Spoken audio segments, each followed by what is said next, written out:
Pemirsa seri pemahaman Skriptura yang saya kasihi dalam Kristus Yesus, kita akan membahas seri SPS ke-8, yaitu gerakan membaca kitab suci 3 pasal sehari.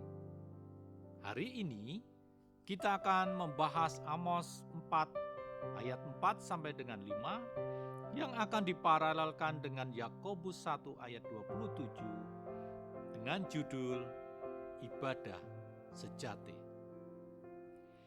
Amos 4 ayat 4 sampai dengan 5 berkata, "Datanglah ke Betel dan lakukanlah perbuatan jahat, ke Gilgal dan perhebatlah perbuatan jahat.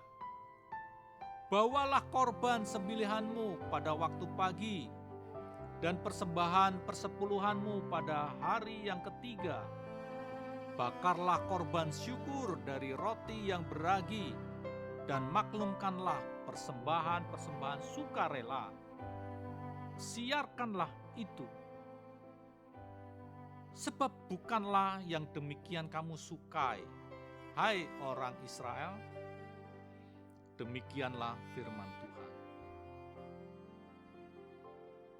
Yakobus 1 ayat 27 menuliskan ibadah yang murni dan yang tak bercacat di hadapan Tuhan, Bapa kita, ialah mengunjungi yatim piatu dan janda-janda dalam kesusahan mereka dan menjaga supaya dirinya sendiri tidak dicemarkan oleh dunia.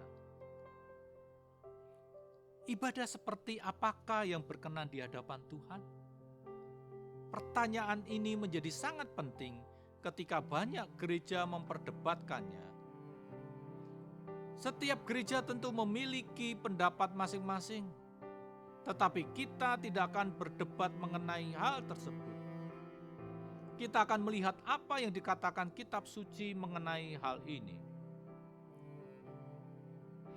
Dalam Amos 4 ayat 4 sampai dengan 5, Tuhan menyatakan bahwa Dia tidak berkenan kepada ibadah dan korban persembahan yang dilakukan oleh bangsa Israel.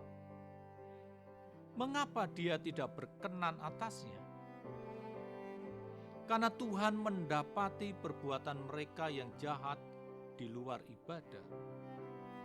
Tuhan sangat mementingkan ibadah, tetapi Tuhan menginginkan ibadah yang utuh. Tuhan tidak menginginkan kita bersikap baik hanya pada saat di gereja, sedangkan dalam hidup sehari-hari tidak. Dari sini, kita dapat belajar bahwa hidup sehari-hari adalah cerminan atau bagian dari ibadah kita juga.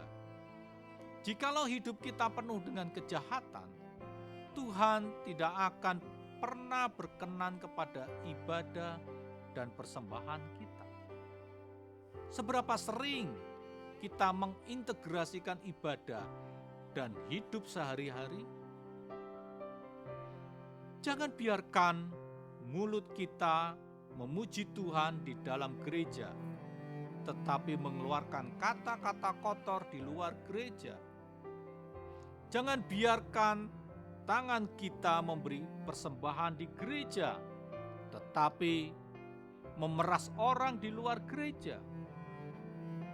Jangan biarkan hati kita damai dan sukacita ketika tengah berada di gereja, tetapi penuh dengan dengki dan kebencian di luar gereja. Tuhan menginginkan ibadah kita benar dan berkenan di hadapannya. Yakobus 1 ayat 27. Bukan hanya di gereja kita memuliakan Tuhan, bahkan setiap saat di luar gereja pun kita mesti selalu memuliakan nama Tuhan. Amin. Soli Deo Gloria.